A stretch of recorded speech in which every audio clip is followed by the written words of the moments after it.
Assalomu alaykum aziz o'quvchilar.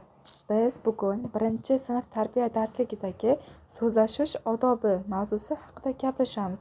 Darsimizning maqsadlari: ta'limiy maqsad: o'quvchilarga suhbatlashishda navbat kutish, diqqat bilan tinglashni o'rgatish.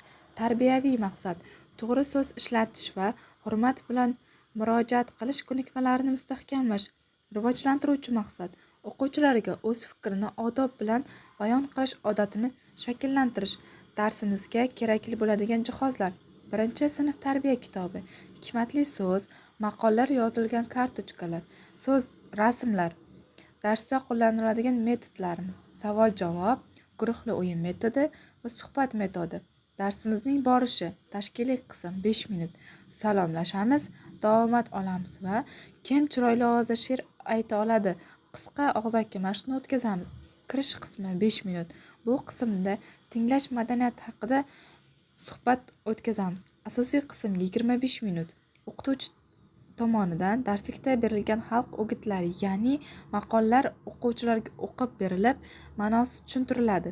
Darslikda quyidagi maqollar keltirilgan: odob boshi til, oz gapir, soz gapir, yaxshi so'z jon ozig'i, yomon so'z bosh qozig'i. O'quvchilarga qaysi maqol sizga yoqdi? Xushmuomala odam eng ko'p qaysi so'zlarni ishlatadi kabi savollarni berishimiz mumkin. O'quvchilarga telefonda ham so'zlashish odobini tushuntirib o'tishimiz kerak. Hozirgi kunda odamlar ko'p vaqtini kompyuter yoki telefonda o'tkazadi. Muloqot qilish uchun telefonda gaplashadi, ijtimoiy tarmoqlardan xabar yuboradi. Biroq telefon suhbati yoki yozma xabarlar yuzma-yuz gaplashishning o'rnini bosa olmaydi. Shuning uchun do'stlaringiz va yaqinlaringiz bilan ko'proq yuzma-yuz gaplashing. Maktab va boshqa jamoat joylarida telefonda baland ovozda gaplashmaslik kerak. Oilada, sinfdoshlar va boshqa odamlar bilan gaplashganda telefonni chetga olib qo'yish lozim.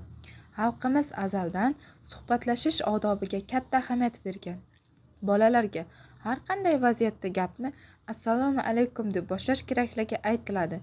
O'zbek mahallasida katta-kichik bir-biri bilan salomlashib o'tib ketishi chiroyli odatlarimizdan biri. Mustahkamlash 7 minut.